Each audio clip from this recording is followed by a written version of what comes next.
Ugh. Oh,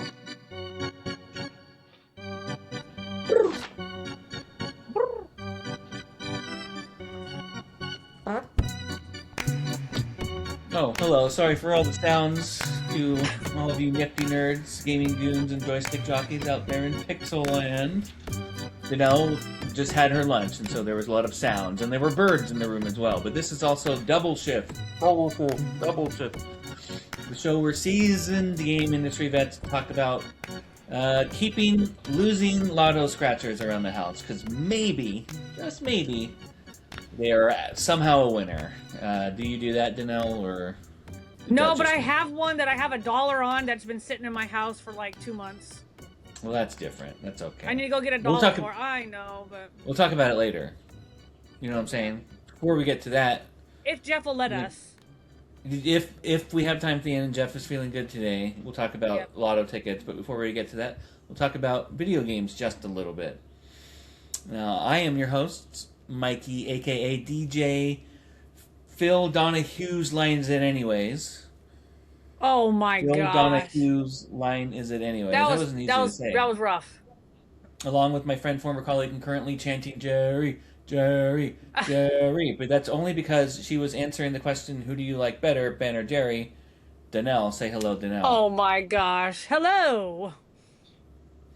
And then, of course, there's producer Jeff, who you can't see, but believe me when I tell you, he dresses like Ricky Lake did back in the 90s. And Ricky Lake here is going to put our Instagrams and our emails up top if you were watching on YouTube, which is Double Shift Podcast. And our Instagram and our emails, Double Shift Pod, all one word. Check it out. At this point, I think last week I was like, we don't do anything on either of them, but that's because of you, the fans, who don't go to our Instagram and like stuff enough. So we're taking it hostage. But until then, go check it out. Maybe we'll post some stuff again. Check it out. Now, this week, it's not just Danelle and I and Ricky Lake in the background. We actually have a special guest that's joining us today, and I'll get to that in just a second. I'm going to first of all tell you what this week's episode is blandly titled. Danelle, oh, yeah. This week's episode is blandly titled Superfan Contest Winner, Bran Bon. So we're going to welcome one of our shortest superfans out there to the podcast. There are a lot of other short superfans as well, but I don't know what our double shift welcome is, Danelle, but let's welcome Bran Bon to the show. Thank you. Thank you. We are thrilled to have you. Thank you for joining us today, sir. How are you doing? Brandon, how are you doing? Oh, I'm doing pretty good. Good.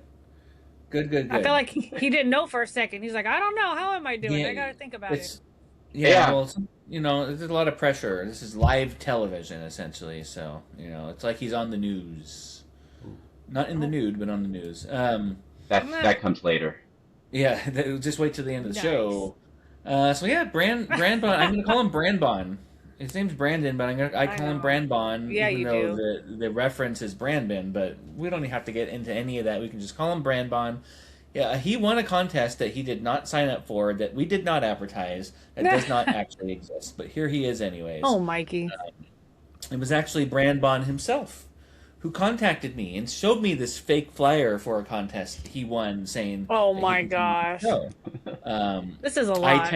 I tend to forget things, so to avoid the embarrassment of not remembering, I went along with it, taking full credit for the idea. Of course, I was like, "Superfan contests? That sounds pretty cool." I probably came up with it. I did think it was a little strange when Bran Bon said "sucker" under his breath and laughed as if the words were being pulled right off of a comic panel. Wow. Like, H-E-H, like I can hear him say "heh" when he laughs. So wow. But he's kind enough to join us today and talk about video games just a little bit. More specifically, Mr. Bon, as I'll now call him. Mr. Bon. He has an extensive history. Bran Bon. Exactly, yeah. Shaken, not stirred. He has an extensive history with having arcade machines at his house over the years. And gosh darn it, I thought that'd be fun to talk about. Just a little bit. But before we get to that, like all of our super fans, casual listeners, and contributors, we know Bran Bon from working together in the video game industry. So, Brandon or Bran Bon, if you would please talk a little bit about your history, as much or as little as you would like. And if you're thinking to yourself, like, oh, this could be more exciting, feel free to make shit up as you're giving us your kind of video game industry history, and then we'll go from there. All right. Okay. Well, first off, thanks for having me. I also didn't know that you heard me call you a sucker under my breath, but now I know. What flavor? Okay. No. Yeah. But yeah, like I've been in the video game industry since 2004, so that's 22 years. Oh my god. I know. Yeah. But yeah, basically, I was an unemployed bum. And it was actually my mother who, back in 2004, used to find jobs in what was known as the want ads. And yeah, it was just like, it was so generic. It was from Nelson Staffing Solutions. They didn't even list, they didn't list the company. It just said like major video game company looking for like video game testers. And one of the weirdest things was like, as part of the interview process, they said, please provide a list of every video game you've ever played. And I was like, whoa, what? And I took it seriously. So I show up with like this list of like, I don't know, hundreds of video games. They're like, oh, this is very, right? But yeah, I started out, it turned out that the company was Namco Bandai, though that's not, I guess back then they were just Namco.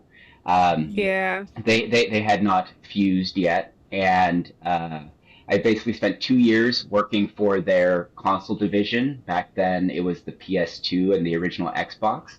I worked on, like, the thing that I like to say about the video game industry is that everyone, when you tell them that you do that, they're like, you must have the coolest job ever. And I'm like, you have no idea. Right. I mean, right? Like, you don't disappoint them and you go, yes. Oh, I would just let them eat that up. I'm like, I do have the coolest job ever. Like, like you don't get to choose the game that you work on. You don't get to choose how long you're on said game. That's true. Yeah. So the first game that I ever worked on was SRS Street Racing Syndicate. Oh my gosh, I still had the booklet they gave. A little like guide or something. Yeah, that was fun. But during that period of time, by far the best game I ever worked on was the original Katamari. I mean, I say worked on, but like all that they would let us do was bug text, and I think even then they didn't even really fix those issues. So I basically got paid to play the original Katamari for a long period of time. Yeah. Oh, so fun. Yeah, and also like back then, like some games you would get your name in like the instruction booklet. Other games you'd actually get your name in the credits of the actual game itself. So I think maybe I'm in like the Katamari booklet. I should go check. But yeah, after that, I moved over to Namco Networks, which this was weird. They were like two completely separate entities. Namco Networks was their new mobile gaming division. And like smartphones weren't even a thing, right? Like the first iPhone didn't come out till 2007. So I'm like testing video games like Pac-Man on like little dumb phones. Phones of average intelligence. Bro. There we go. I'm sorry. Yeah, phones and have then feelings too. Yeah, well, they might now. Yeah, and over there, like I was able to like rise through the ranks. I was like a tester, an assistant lead, a QA lead. I moved on. I became a producer over there, and then like that all came to an end in 2012. And then 2013, I found myself over at Machine Zone. I spent almost a decade working there with all of you fine folks. So lucky. Yeah. And now the video game industry is cooked, and I don't work in video games anymore. Well, today you kind of do. I mean, that's true. Wait, how much am I getting paid for this? Oh, there's like some pretty good whiskey at the studio still. Oh, that good enough for me. Yeah. So. Ooh, what are you drinking? That's something pink. That's a ice. Kirkland Kiwi Strawberry Sparkling Flavored Water. I couldn't tell if it was just clear and the color of your shirt was going through it, or if it was actually the color of your drink. No, it's pink chemicals. They say it's water. Probably not, though. Looks pretty. There's water somewhere in it, I'm pretty sure. You and Danelle worked together at Namco, right? Or That no? is true. Yeah. Okay. Yes. Yes. I mean, yes. Like, I don't know, were we ever on the same project? Like, right? It was just I was like... on SRS and I was on Katamari, but I just don't really directly... I remember you sitting somewhere around the perimeter somewhere, I think, and yeah, I don't think we interacted too much. Yeah, we worked in the vicinity of one another. Yeah. And then, when you moved up the ranks, I definitely don't think I really talked to you much. Well, that's how it works. Well, I mean, he wasn't supposed to talk to you. He was instructed, in fact, to not talk to the pleb. Namco went above and beyond to segregate their QA from, like, the rest of the company. So at Namco Networks, there was, like, a literal, like, door, and if I was just going to say that, yes. Yeah. You weren't allowed to, like, basically leave the QA area, and then the QA area even had its own entrance. So basically, QA could go into their little hole and do their job, and then leave said hole without ever having to interact with, like, anyone else in the company. Yeah, who would want to talk to us? We're hooligans. That's how it was for me at EA, but it was under the guise of, like, not disclosing sensitive information, because we were on certification, so we saw, we had the final product, and it was like, no one can talk to you. You're the important one. Ooh. Oh, that must have felt nice. Yeah, I don't know what that's like. Yeah, no, yeah. I mean, but the reality is it was more like what you guys are describing. And then so when you found out that we were hiring Danelle at MZ, you were just like, I remember you're like, oh my God, Mikey, what have you done? How could you? How could you be so foolish? Just kidding. Everyone was fairly excited. How dare you? I'm just kidding. Look at us now. We're all one big happy unemployed family. We are unemployed family. So I know, definitely. That's the one thing I would say is I think most of us have kept in contact with each other. Yeah, for like 20 years. I mean, all of us have just known each other, worked at other games together. The majority of people that I speak with are people I've worked with in the video game industry. So yeah. Unfortunately, sometimes daily. Although I haven't texted Jeff yet. I mean, he's here, so. Why? So you guys can like bicker at each other? I'm so uncomfortable with you two. Oh, it's always, you know what? It's always joking. Just so you know, whenever you see me and Jeff, I don't know. I'm just kind of like, I'm just gonna like try to tiptoe away from this conversation, and no. Listen, to peel back the fourth wall a little bit, because half of this show is me making fun of Jeff. There are times too when I'm like, oh, I'm going too far. I gotta be like, I'm just gonna be nice for the rest of the day. But it is always like, I am just joking. Like it's never like ill-willed or anything like that. Even when it seems like it, I could care. I hope so. You two fool me, I'll tell you what. I'm like, are you sure you're friends? Yeah, no, it's weird. I know it's weird. I agree. So sorry, Danelle. That's what I'm trying to say. All right, enough about me and Jeff, though. We heard it. Yes. You're taking that contest winner, superfan Bran Bon's time here. So we're going to get to the meat and potatoes of why Brandon is here. And that's his arcade history. So, Brandon, I don't know how we're going to do it. You did provide me a list, and I think, we'll just kind of go from there. But I do want to read the list really quick. And actually, before I read the list, there was something that you said that made me go, what? And it was something to the effect of, I might be forgetting some. Oh, I thought of a bunch more. I thought of more. Okay, so hold on really quick. So the list that he gave me: Street Fighter 2 The World Warrior, Street Fighter 2 Champion Edition, Street Fighter 2 Hyper Fighting, Super Street Fighter 2 Turbo, Street Fighter Alpha 2, X-Men vs. Street Fighter, Marvel vs. Capcom 2, Capcom vs. SNK 2, Soul Calibur 2, Tekken Tag, Tekken 4. Maybe that's two different ones? Is that two different ones, Brandon? Okay. Tekken Tag, Tekken 4, Super Puzzle Fighter 2 Turbo, Super Gem Fighter Mini Mix, Mortal Kombat 2, Ultimate Mortal Kombat 3, Samurai Showdown, World Hero 2, Random, Art of Fighting, Fatal Fury 2, Blazing Star, Metal Slug, Bust a Move, and Mr. Driller too. I freaking love Mr. Driller. And then you said you were forgetting some. So how much more did you think of that you forgot? Let's see. Off the top of my head, I also had Darkstalkers, Knights of the Round from Capcom. We've talked about that before. Ooh, I'm not gonna. It's okay. But it sounds like you like your fighting games. Yeah, there was a lot of basically the way that this all came about was growing up. My dad would take my brother and I to the Milpitas Golf Land every weekend. Yes. So it was right, you get a round of mini golf, and then here's a bunch of tokens. Go go have fun.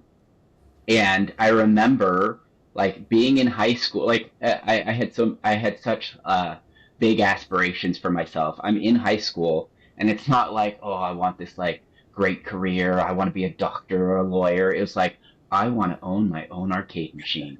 And then I'm not even joking. I graduate high school. Family gives you a bunch of cash. Says, look, you did it. And then I took said cash, and again, this is way back in the day. We're looking at the want ads again, and someone had a Street Fighter II, the World Warrior arcade cabinet for $200, and that's where it all started.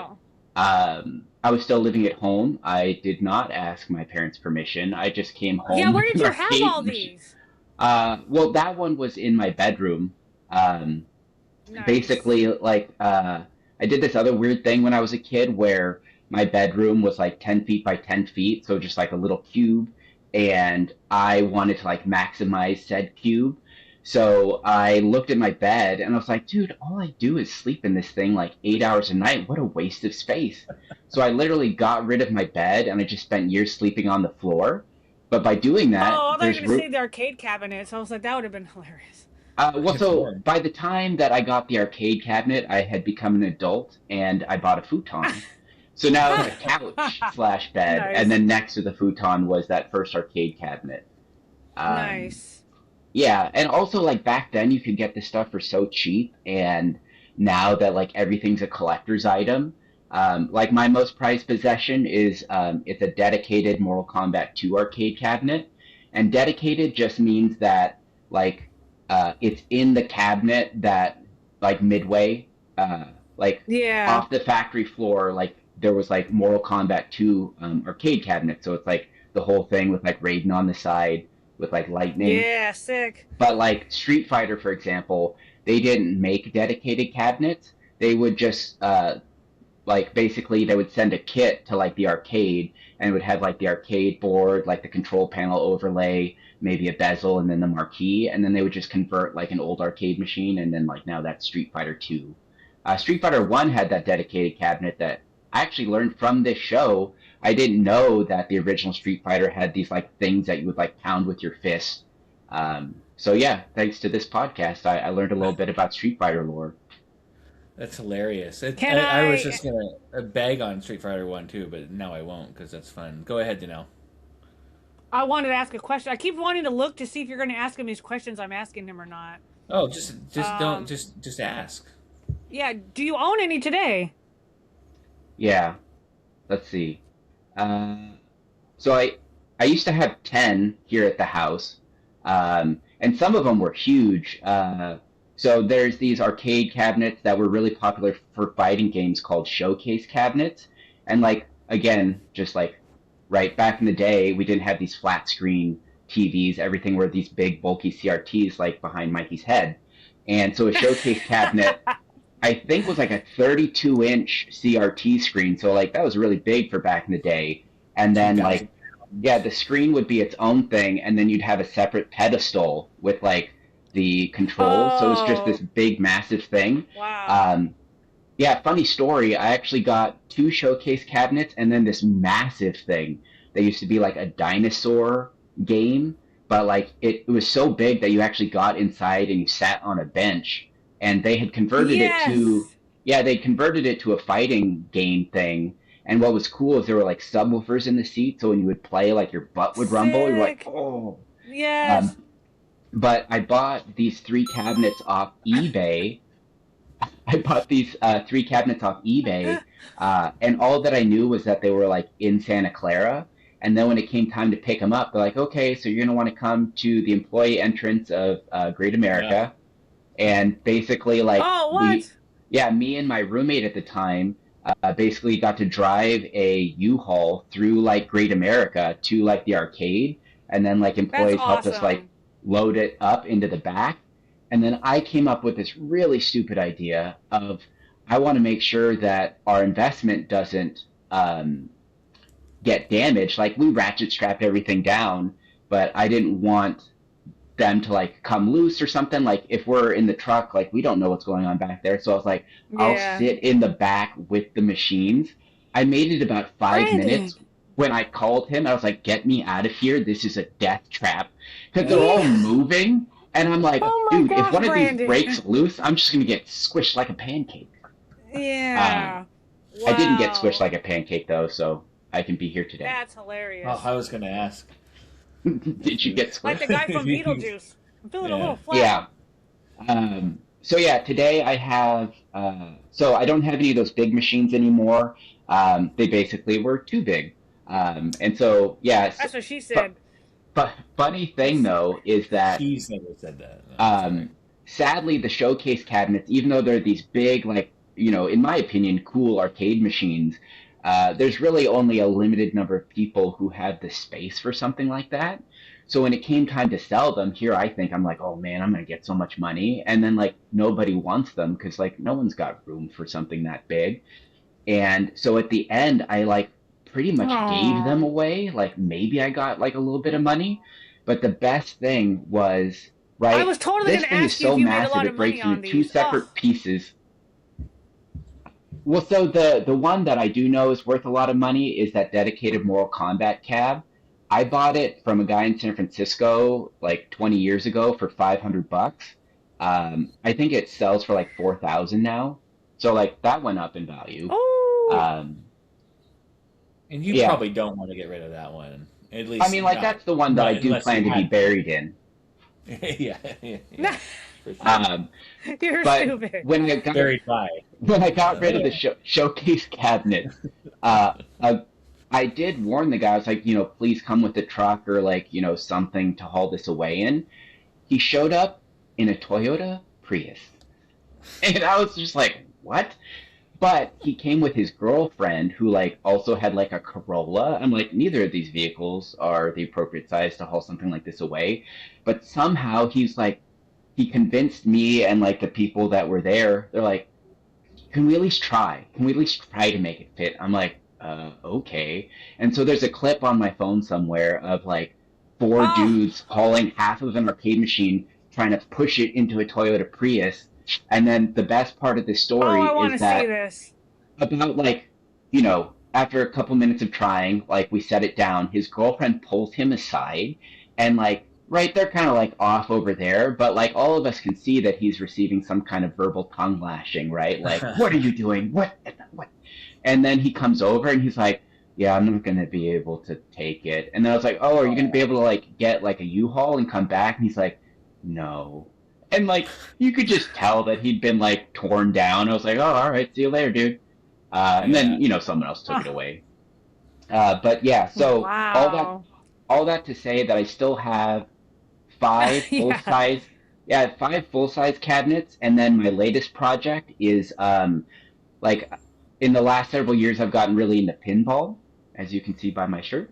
And so what I have that replaced one of the arcade cabinets, it's known as a virtual pinball machine. So it's a full-size pinball cabinet, right?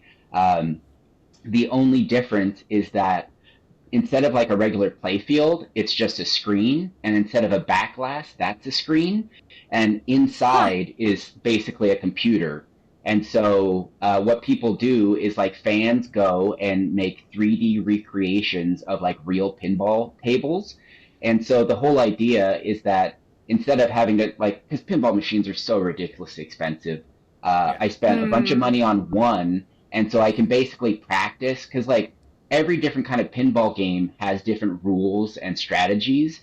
And so I'll stay at home and I'll practice on the virtual machine, and then I'll go to like an arcade so that I can be like slightly better Oh, you think at you're like fancy? the real thing.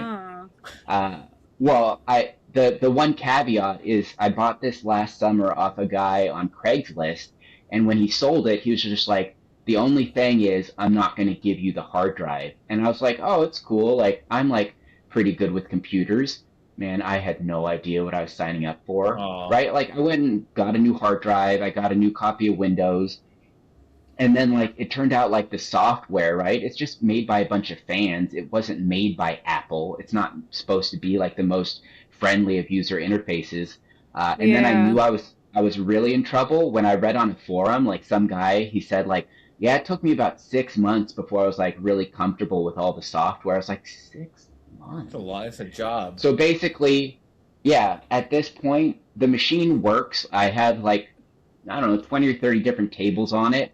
But the inside of the machine has like all of these other like bells and whistles, like motors and things that make the machine feel more like a real pinball machine. Oh. Yeah, none of the haptics and stuff. Yeah. None of that stuff works. I haven't figured that out yet. Oh, okay. Basically, what happened is because I used to live in Long Beach. I like that. My like when I moved back to the Bay Area, the first winter that came, I could not stop complaining about how cold it was. And so now my brother just calls me a Long Beach baby. So basically, I like it. I was working on that that machine, and it's basically just in like a covered patio area. So like you're kind of like, it's the next thing to just basically being in the elements. And it basically got too cold, and I stopped working on it. So now that summer's here, I'm just like, okay, you got no excuses. Like, get this thing fully up and running. So yeah, that's something I'm working on slowly but surely. Yeah, Don't call me Shirley. Yeah, her name's Danelle. You held, I believe, the high score at the office for one of the pinball machines or both. And I can't remember what pinball machines we had. There was like the Knights one, and then there was another one, right? Yeah. So basically, they're two of like, I mean, I kind of have to thank Machine Zone like for really getting me into pinball, because every break I was like in that, like basically for those watching, at Machine Zone we had like a little break area that was just an arcade. Like it had like a bunch of different arcade games, but then it also had two pinball machines. My favorite was Monster Bash. I still say that that's my favorite, just because like I'm also a huge fan of horror, so it's like a horror themed pinball machine. That's the one that I had like a few different high scores on it. And then the other one was Medieval Madness, which is considered by some to be like, it's a lot of people's like favorite pinball machine, like of all time. It is super cool. Ooh. Yeah. I think that's I love pinball. That's like, yeah, me too. so I wouldn't fun. want to own a real machine though, because like I'm not a mechanical engineer. Yeah, And, I've spent the last 20 years saying that I didn't want a real pinball machine for that very reason, but like I'm gonna be dead soon, so I'm like, oh, we should probably get to it. oh my gosh, no, you're not. not too soon. I mean, like, I don't know. I blinked and I'm almost 44, so like, you know, right? Another couple You have blinks half and your life ahead of you still. Stop right. it. I'll be shit. Every blink a year it's goes happening. by. It's terrible. It's 88. No. Yes. Damn it. Or he's 88. Yeah. If only I used electric scissors more. But and so What? I think I knew about the virtual pinball machine. I'm sorry to hear that it's been such a pain in the ass. Do you still have the earning it? Yeah, well, yeah, for sure, and it sounds like it kind of works. Do you still have the Pandora's box? Yeah. So I didn't put that on my list of like video games because that's like cheating. But yeah, I do have something in one of the arcade machines known as a Pandora's box, and it's got like 600 games on it. Yeah, I mean that one's also kind of a work in progress, because this is just like arcade game nerdy stuff. But basically, modern day arcade. Well, I don't even know about modern day, right? I'm trapped in the 90s. But basically, at least in the 90s, you could basically think of like a arcade machine as like a TV, and then like the game that you put in as like a console, right? And so like basically like Capcom, through its different years, would kind of have like a different console that would plug in there, and then the games would be like a board that would plug in. It was basically they'd call it the A and B board system, like a motherboard, and then the game itself would plug in. And I don't know where I was going with that. Pandora's box. Oh yeah. So basically, with the Pandora's box, right? It's got games of like puzzle games, and then obviously like fighting games. And most of the modern fighting games require 6 buttons. But the old school wiring for these arcade machines, they were only wired for 3 buttons. And so I have a Pandora's box in a machine, but basically in order to get the 6 button to work, I had to buy a 6-button JAMA harness, which basically just like imagine like a wiring harness for a car with just like a million wires that go everywhere. I've had that JAMA harness for probably 15 years, and I still haven't. Like, who gets excited about let's just like unplug all these wires and let's get started? But I don't know. One of these days.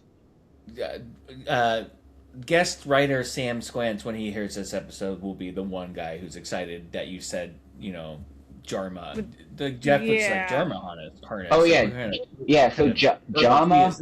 I don't even know what it stands for, but basically, JAMA was like the wiring system that like in like I don't know when it came out, but definitely by the 90s, it was kind of like the wiring that like all of the major arcades machines were using, and by using that system, it basically made arcade machines like plug and play. So like if you go like super old school with like Pac-Man and Donkey Kong, those weren't like on JAMA, I believe. But basically you would have to get like an adapter in order to get that board to like work with that kind of machine.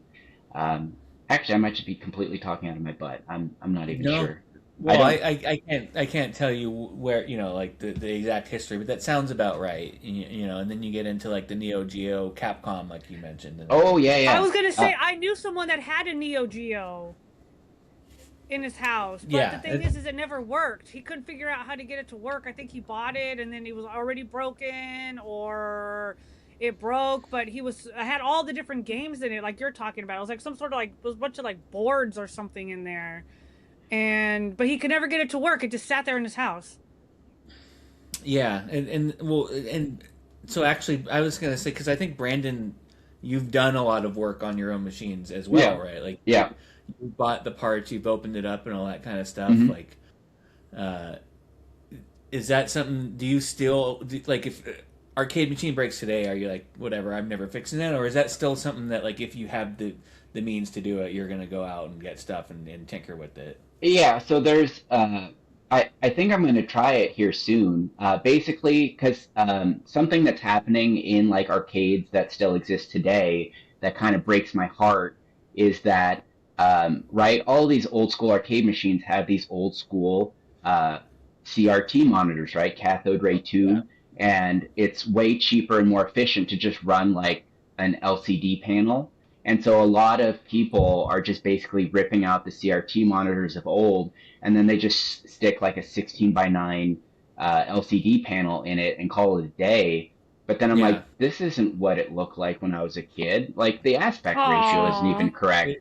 So like for like arcade machine purists, that's like the ultimate sin. But I do have, I think, two of my machines need something known as a tap kit, which is basically these old CRT monitors have a bunch of capacitors that are helping the monitor to function. And basically throughout the years, those capacitors dry up, and then you'll get a machine, it's called playing blind, where you'll turn the machine on, it powers up, you can hear all the sound effects, like everything functions, but there's just nothing on the screen. And so basically, 2 of my monitors are playing that way where there's nothing on the screen. But when I was younger and I looked into like, oh, what does it take to like, install a cap kit? Well, they're just like, hey, just so you know, this is kind of dangerous and you can't hurt yourself. I was going to say. Because before you do the work, you basically have to discharge the monitor. And so on the back of these on the back of these CRT monitors, there's this little suction cup thing. And the video I saw on the internet was like, you get like a really long screwdriver, you get like an alligator clip that you ground out to something, and then you like go underneath the suction cup, and then basically like, right, you touch it to something, and then it discharges through the screwdriver like into whatever you ground, and they're like, yeah, and if you do it wrong, it'll discharge into you. And I was like, Yeah, that don't sound like fun. And so anyway, Well, like do this and videotape it. Yes. yeah, right. Well, But I won't be able to upload it because I might be dead. I can only do it once. But You'd be yeah, like so Fire like Marshal Bill. yeah, so I do want to do that, but this is definitely sacrilegious. But this was something that I was kind of looking like. My biggest gripe with people converting to these LCD monitors, I was like, dude, it's not a 4:3 aspect ratio. Like the screen is just the wrong shape. And I found someone or a company, I can't remember, and it's not cheap, which has kept me from doing it. But basically, they'll sell you I think the old arcade cabinets had a 25-inch monitor. It's a 25-inch 4:3 LCD monitor. I'm like, hey, at least the aspect ratio's right. But I mean, like, still, like, but like for me, it's like, okay, so either I can spend the money and put one of those in, and then the machine will just work, or I can continue to boot it up and look at a blank screen and be too scared to like fix it. So I know. I'm man. I'm at a crossroads, right? Yeah. Do I try to like bring the old monitor back to life, or do I finally do like that which I shouldn't and just like buy a modern day? Try it. Yeah, I don't know. I've heard so many dangerous things with CRT TVs. It's kind of wild to think how this little thing. I mean, but when I plug that thing in, my entire house goes, you know, like. Oh my like gosh. That could be just, I need new electric. Actually, now that you say that, I remember a lot of electricity whenever you turn the TV on. Remember there like a lot of electricity. Oh, for sure. Like, you put your hand up to it and it's yeah, kind of buzzy. I totally forgot about that. These things are crazy. But it's weird that there's not. So I know why they don't make CRT TVs anymore. That, you know, I mean, it would be an environmental hazard at this point, I think. Probably not enough mercury left in the world to make even one CRT we used it all. But I'm surprised there isn't modern CRT solutions. Like there just really isn't. Like, everyone's just fixing the old ones. Like that's it. Yeah, like there has to be some sort of new model that is close enough to the CRT TV while being, you know, more modernized. But for some reason there just isn't. I don't know what it is. Even like adding scan lines on like these compilations, it's like, no, I can see that it's just effect. Yeah, like, it's not the same. Yeah. Yeah. Like if I take a picture of it, you'll see the picture where if you take a picture of that, it looks like you can't even see it, right? Yeah. Some space bullshit. Go ahead. Oh, I was just going to say. I'm at the same time, so you want a Coke. Well, all right, it's in the mail. Some Coke. Sorry, yeah, thank you. It's in the mail. Yeah, like it's kind of like I mean, I guess it was a fad, but it was something that like kind of came and went, which was like the rise and fall of these like at home, like the arcade one-ups, right? Like like they called them 3/4 scale, but like they're not they're like little tiny things. You have one, right? I think one, two, three, four. Right.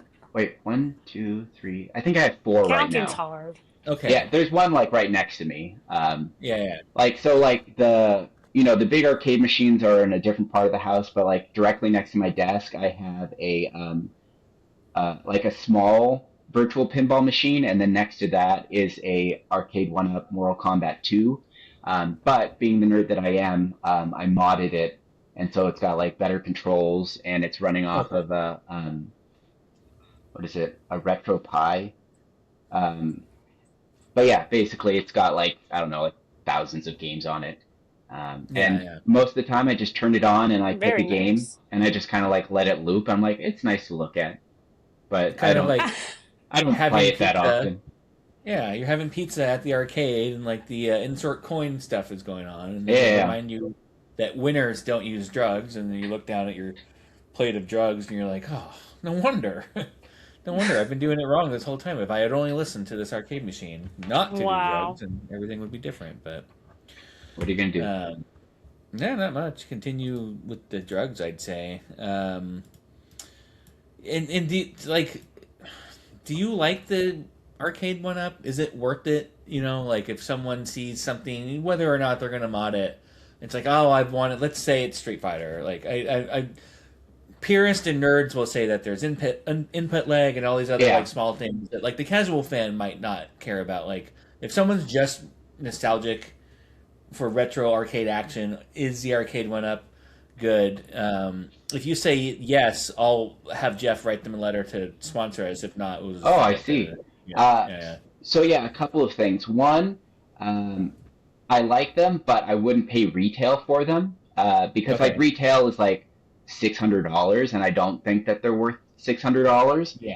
But from just being a collector, from what I've seen, is like the new cab would come out, people would gobble them up, and then like give them a year, and they're like, I think I want the space in my home back.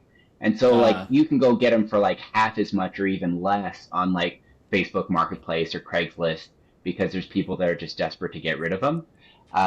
But the thing that I really do enjoy about them is, you know, one of the things that I remember when I was a kid is like the video game that you'd play at home was not on the same graphical level as like the video game that you play in the arcade, right? Like Mortal Kombat, right? I'm playing on the Sega Genesis, and I'm like, this doesn't look as good as the one in the arcade.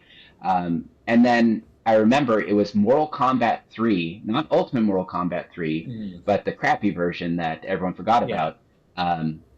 Basically, that came out on the original PlayStation, and I remember looking at like a Game Pro or like an Electronic Gaming Monthly, and it showed like basically like what the game looked like on the different consoles, and it said PlayStation 1, and it showed a screenshot, and then it showed arcade, and it was like 1-for-1. I was like, we finally did it! Like the home consoles are like just as good, and I had no idea that it would be the complete undoing of everything that I loved about going to the arcade.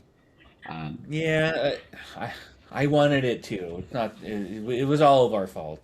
But that was all to say that the cool thing about some of these arcade one-ups is they have, I think it's just called the live button. And so like there is a Street Fighter arcade one-up that I have, and I bought it specifically because it allows you to like play other people online. And so it's like cool because it's like the closest thing to like being back in the arcade where someone would like put a quarter up on the cabinet and you'd like pee a little. And then like pee at golf land. They were all so good, right? Like I would just be happy like if you could win a round, if you actually won a match, you're like, oh yeah, I did it. Yeah. Exactly. So yeah, for that, it's pretty cool to be able to play people online. But I don't do it that often anymore because even though I love Street Fighter, you hit that live button and they just like wipe, like they're just having fun with you, right? You're like maybe they let you win a round. You're like, oh man, I've got a chance, and then like no, they let you win that round and then they just destroy you. Yeah, I used to think I was good at video games until playing like actual people, but especially fighting games nowadays, like it's not remotely even fun to try to play online against people who are like even halfway decent. I feel like at my age now, there's no way I'm getting better at any video game type stuff. So the time you'd have to put in, right? And you just don't have that time. No, absolutely not. I think I don't have an arcade one up too, but I think like you can mod the buttons, right, and all that kind of stuff, and joysticks, all that stuff. You can make them a little bit better. So, all right, let's see here. I do want to get to. I'm going to put all the pressure on you today, Brandon, for our SNAX segment. But before we get away from the arcade machines, do you have anything else you want to ask Bran Bon about arcade machines or machines in general or micro machines?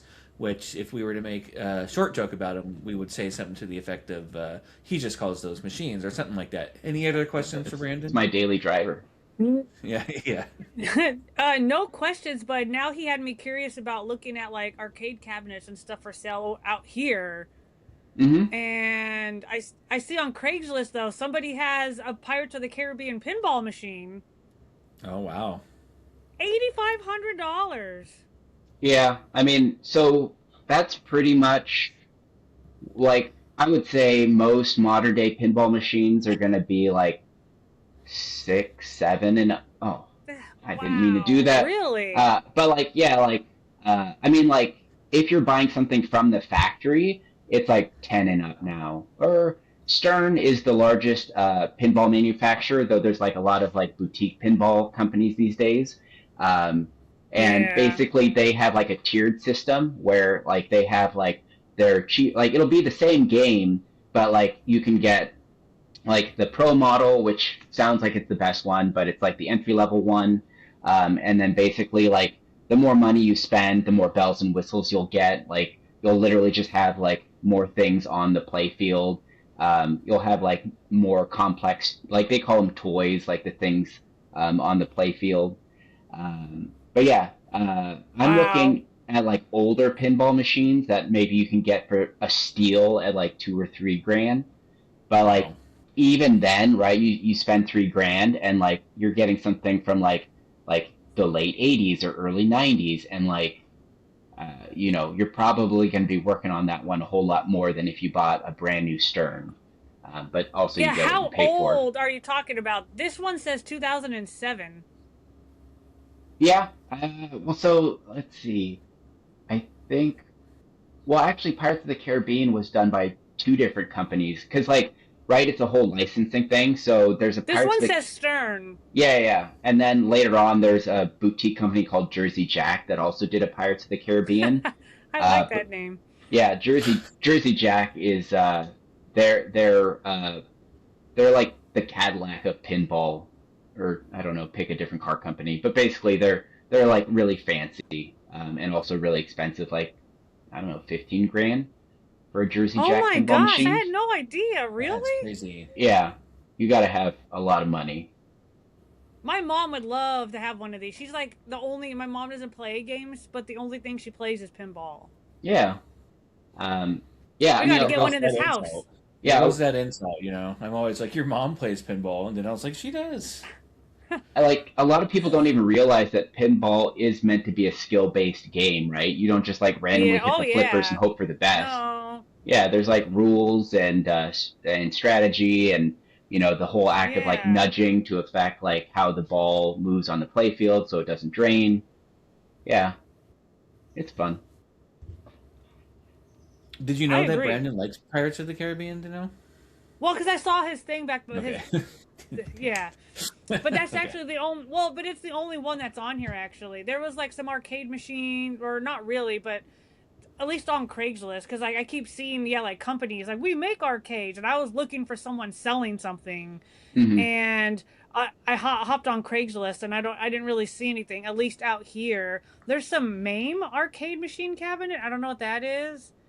That's basically like the Pandora's box that Brandon was talking about. It's basically the same thing. It's just something emulator on a, you know, on a. But yeah, there's nothing out here except for some guy is looking for pinball machines. I was like, is that Brandon? Yeah, it was Brandon. And then he posted it. But yeah, they don't want to sell it for $1 though. The only one out here that I see is a pinball machine of Pirates, so that's why I mentioned it. But I was like, they're that expensive? That's insane. Yeah. It is crazy. All right. I had a joke in my head. It probably wasn't that good. You heard the joke. I'm just kidding. Damn it. No, it's so sad. All right. Brandon, you're familiar with $16,000 for this pinball. Why is they so much? What is it? Tales of the Arabian Nights? It has a question mark at the end? Yeah. Oh, go ahead. So that's basically like Tales of the Arabian Nights. Yeah. Tales of the Arabian Nights. But yeah, basically that is just like one of the most popular pinball machines of all times. Like basically in my opinion, some of the best pinball machines ever made were put out by Bally Williams in like the 90s. Yeah. And so like that's one of those titles. And like also a lot of those older machines, you can look up exactly how many they made, and it's only a few thousand, right? And then like how many, you know, hopefully not many were like destroyed, but I'm sure there's some that aren't in service anymore, so it's just a numbers game, right? We have an old, rare, popular game. Give us all your money. Yeah. This is so interesting. You opened up a Pandora's box for me. Sorry. Yeah, Pandora's box didn't. Dude, that's the first pinball well, actually, no. My obsession with pinball actually started in first or second grade. I went to this small private school called Adventures in Learning in Santa Clara, California, and the principal, who was also the teacher because the school was so small, had like an old pinball machine. And basically, if you got like good grades or like a good report card or something, you could essentially you could earn like games to play, and like that was like some of the first pinball I ever remember playing. But then also pinball for the NES, because right, like I forgot, if you got a high enough score, you'd get like the bumpers, so it would be like almost impossible to like drain. Yeah, I did that a couple times. Yeah, and then like there's the weird mini game where you have to save. I think it's Pauline and not Princess Peach, but you have your little, Nintendo loved like construction.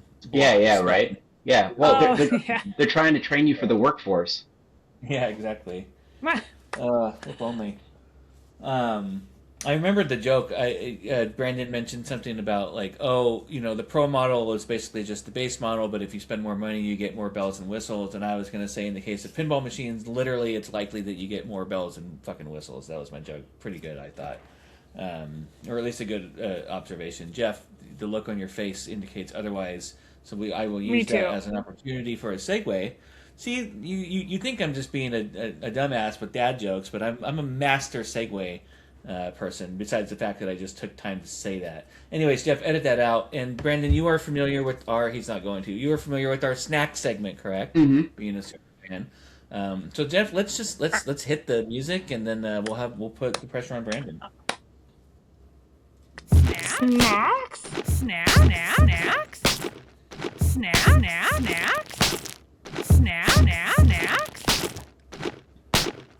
Right, for those of you who I didn't don't even know, look to see what it is this time. It's not anything. You can't look because the pressure's on Brandon. I told him to think about it, but for those who don't know, got it. SNAX is the segment where we pair dope ass food with even better games, kind of like you would fancy food and fine wine. SNAX, of course, is spelled with an X because none of us actually went to college. We all joined the video game industry before that could happen. We didn't learn to spell. I went to college. Brandon, your mom went to college. There we go. That was a Napoleon Dynamite reference. Also a favorite. My mom went to college, at least. Brandon, have you thought about what gamer snacks that you would? Have you thought about it at all? I guess I think you know the segment well enough. I don't want to have to. I don't think I need to prompt you too much, but I can help if we need to get there. Yeah. Well, so what is it? Well, first off, I tried to think, but nothing happened. So. Yes. Yes. Well, so yeah, you told me to like think about it, and then right. So let's say, so basically, for the most part, when I'm doing it, it's a lot of times it's related memory to the subject of the show. Mm-hmm. Sometimes it's more of a time period thing. So you could think about like when I was at Golfland Milpitas, for example, I would always get the shitty nachos, and then I would go play, Dig Dug or whatever. Yeah. Along those lines. Or, it's the 90s and it's Friday and I rented a game and my mom got this for me and then I played this game. That's the kind of line of thinking that I would suggest anyways. I don't know why. It sounded like a vampire at the end, but they did. Okay. One snack. So, all right. So, this is completely off the top of the dome because it just came to me right now. But basically, the core memory that I have is like, this is like 1992. Street Fighter II: The World Warrior has like taken over the globe, and the 7-Eleven that was down the street from my parents' place, they had like their entire arcade section was just like 4 Street Fighter II: The World Warrior cabinets. And so like we would always just like beg our Wow. dad. Yeah, which is like, Dad, can you take 7-Eleven? And we're like little dumb kids, and we don't know really like how to play. So I remember like we would watch other people play, and like you'd see them like doing like special moves, right? Like Hadoukens and whatnot. And I'd be like I would watch someone, I was like, oh, John, like he pressed the red button. I think you got to press the red button to like do that move, right? Like, and eventually we got a strategy guide and actually learned how to play the game. But yeah, like since we spent so much time in that 7-Eleven, like we always had a Slurpee in hand, and so like that's just the thought that comes to mind is like, what's better than Street Fighter 2: The World Warrior and then a massive amount of sugar? It's honestly Having perfect. Slurpee mouth too. Oh yeah, right. It looks like you're wearing like lipstick if you chose cherry. Right. Yep. I was gonna ask what the flavor would be. Yep. Or a combination. Of Well, course, yeah. I mean, I think like when I was a little kid, I didn't even know that mixing flavors was necessarily an option. So like, I think I always like defaulted to like wild cherry. But then as you get older, you're like, all right, a little bit of this one, a little bit of that one. And there was definitely like trial and error involved too, right? Because sometimes you mix two flavors together and like, that was not it, right? It just tasted like a bunch of mush.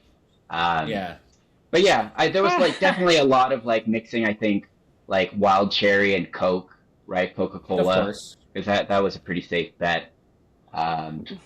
But yeah, my brother was like a huge fan of like the pina colada Slurpees. I remember a lot of those when we were kids. I like those. Yeah. Banana Coke for me is my ultimate. I call it a fuck yeah, and I've called it a fuck yeah I think since high school. I've never had that one. Literally, it's like, oh fuck yeah, you know. You're so stupid. But I played a lot of Street Fighter 2 and 7-Eleven. Like I feel 7-Eleven for Street Fighter 2 and NBA Jam, at least the first NBA Jam was usually where I went, because it was close, it was walking distance, and there was usually people to play at 7-Elevens, and the people who owned the 7-Elevens hated these arcade machines, despite the fact that it did make them money. There were always fights, fights over usually Street Fighter. And so, and the fight usually was, I am better than you are at this video game. One day I went into that 7-Eleven that had all the Street Fighter, and they were all gone. They didn't even have arcades after that. They just ripped them all out, and that was a sad day. It is sad. No, I know. I kind of want to buy a liquor store just to put arcade machines in. Let's do it. That's what we should invest in, Mikey. Yeah, look at the double shift liquor store. Double shot. double shot. That's not a bad idea. I mean, look, at the very least, the alcohol is going to keep you afloat. I don't think so. Though I don't know, like you just keep hearing more and more reports about like Gen Z and not drinking as much. Yeah, but I think it's just because nobody has any money, right? If they had money, they'd drink. But everything's just too expensive. That's I mean, there's a lot that goes in it. There's the whole bro influencer kind of trend too, where alcohol and Jesus, or no alcohol and Jesus rather, are two big pillars of being buff, as well as specific milligrams of tren and testosterone and like GHB as well that are not mentioned. But that's for a different episode. Wow. We're kind of getting close to time here, and I wanted to. And by the way, Street Fighter 2 and Slurpee doesn't get much better than that, honestly. Even Jeff's clapping. Bravo. Because he feels like he needs to. All right, so usually we end the show with the segment called Rapido Fire-O, or just Rapid Fire. A lot of times they make Danelle do things that sounded terrible. But today I'm not going to do that. I'm going to rapid fire interview.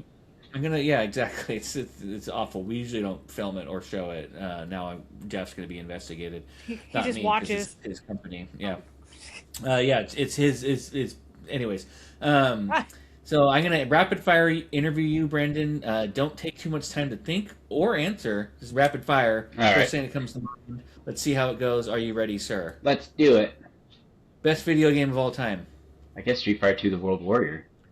Worst video game of all time. Ooh. Pac-Man World 3, because I worked on it. Nice. You probably already answered this earlier, but favorite arcade to go to growing up? Oh yeah, yeah, Milpitas Golfland. Okay, safe bet. Best pizza place that had arcade machines growing up? Ooh, wait, did I go? I mean, I guess Pizza Hut, right? Pizza Hut had arcades when I was a kid. Also, did you hear those are coming back? Someone's bringing back like the retro '90s Pizza Hut vibe. Oh yeah, I'm all for that. Yeah. Actually, yeah. We had Pizza and Pipes growing up, which is a fun name. The pipes were for organ pipes, so calm down, Danelle. Oh, okay. I was like, what? Yeah, she was like, oh, and pipes? What about the flour that goes in the pipes? Anyways, if you owned an arcade, Brandon, what would it be called? Your own arcade. Oh, Blitz and Chits. Say it one more time. Oh, that's a Rick and Morty reference. Oh, okay. All right. We'll let you get away with it since it's rapid fire. All right, Brandon. This is going to be counterintuitive of the sentence I just said, but can you quickly design a game about climbing, but include one obscure 90s celebrity as the main character and include a bad guy celebrity who is setting all of the routes wrong? That's the problem we're solving in this 90s climbing game because you are a climbing man. Who is your obscure 90s celebrity as the main character of this 90s climbing video? Well, it's got to be Sylvester Stallone. Makes sense. Cliffhanger. Yeah. All right. And who's the bad guy? Who's the bad guy? Dude, I'm totally blanking. What's his name? Who's the bad guy in John Cliffhanger? Lithgow. Yeah. I don't know. Yeah, Is it John Lithgow? Yeah, it is John Lithgow. Oh, okay. Yeah, he dies in the helicopter. So this is called Totally Not Cliffhanger, the game. In parentheses, actually, it's just Cliffhanger. We'll work on the name later. Yeah, we'll work on the name later. Best office snack, since we ate a lot of snacks in the office. So this is going back to my Namco days. They had a vending machine that had like refrigerated items in it. And I'm just saying it not because it was my favorite, but because I thought it was funny at the time. Granted, it was like 2004. But it was like an oversized chicken sandwich that you would heat up, and it was just called Big As Chicken. I think ZZ, Big As Chicken. They spelled ass wrong. Yeah. I'll go with that one. Did you ever have the Big Ass Chicken? Oh, yeah. I think they also had a burger one also. They did. They had Big Ass cheeseburger. I believe MZ at one point had the Big Ass cheeseburger for like a minute. Yeah, that sounds right. Our friend Yuta for science, I believe, tried it. So we'll have to get him on next just to talk about the cheeseburger for an hour. Where are we at? Favorite game that you worked on? Well, I already said Katamari, so I'll also say Ace Combat 5. That was a pretty cool one. Danelle's mentioned Ace Combat a few times on the show. Yeah. Yep. Favorite video game sound that you like to make? So ours around here is usually... What? Yeah, right? I mean, it would have to be a Street Fighter one. Yeah. I'm totally blanking. What's a video game sound? I mean, like, the one that just, like, is coming to mind is, like, when you would, like, die in Street Fighter and she's like, oh, yeah, that one's good. Yeah, that's just what came to mind. Yeah. Why do they echo? Why do they echo scream? Yeah, right? That? Yeah, you've been knocked out. You're probably just out. Right. Yeah. All right. Brandon, ask Danelle a question. Anything. Ask Danelle a question. Wait, that's not even a question. Yeah. I screwed up the assignment. Okay. Do you like Rugrats? Oh my goodness, I do. I love Rugrats. Yeah, I love Rugrats too. Actually, yeah, I grew up on that. I guess you could see. I actually have those. I have the watches from Burger King that they had back in the day. I remember those. Yeah. I mean, I see Tommy back there, but Chucky was always my favorite because he was just scared of life. Aww. Danelle, ask Bran Bon a question. Quickly. What's your favorite cartoon? I guess Donald Duck. I just grew up watching Donald Duck cartoons. Oh, nice. Yeah. Good answer. All right, both of you ask Jeff a question at the same time, and I'll answer for him, and then we'll get out of here. One, What's 2, your 3. Favorite soda? Scary. What's your favorite scary movie? Oh, yeah. Ooh. His favorite soda for Jeff is probably RC and Scary Movie. I would have to say, probably like the instructional videos when you first get pregnant with your wife, kind of like how to like raise a baby. You know, That's it's That like was so random. yeah. All right, Oh, Danelle, Mikey. what have you learned about Bran Bon? today? Or arcades, or pinball machines, or anything like that? What have you learned? Well, I knew he liked arcades, but I had no idea about the pinball thing, so that's awesome. Yeah. Yeah, we should probably do a pinball episode and have you back, honestly. Ooh, that'd be fun. I mean, I had a blast, so yeah, if ever you want to pick my brain again, it's ripe for the picking. No, absolutely. I'm glad you won this contest, that you woke up. There's Danelle physically picking your brain with some sort of scalpel tool. Oh. Hell, you knew what I was doing. I was going to try and pick his nose, but he's like not above me. He's like over there on the screen. It's like lobotomy kind of nose. I could pick Jeff's nose on my screen, but... Yeah, definitely, like, learned a lot about the arcade collection and just what it means to own arcade cabinets. Yeah. But also barely scratched the surface, so it would be fun to do it all again. Thank you for joining us today. Thank you, Brandon. It was a pleasure. Thank you. I mean, I know we're kind of over time a little bit, but Jeff, do we have time to get to talking about keeping or losing lotto scratchers around the house because maybe somehow they're a winner? Do we have time for that, or it's... I guess not. I guess we don't have time for that. Getting the high sign from Jeff. Which means we have to say goodbye, Danelle. Goodbye, Danelle. There we go. And with that, we're going to leave you with the double shift toast. Grab your beer if you have it. This is Tulip beer. Nope. May your gamer score Water. be heavy and your backlog be light. May your connection be strong and your aim precision tight. May your Joy-Cons be as mighty as the ocean, but never should they drift. And for all you QA pirates out there, you'll survive. Yar! Double shift. Double shift. Double shift. Double shift. This was Later, awesome. Hosen. Bye.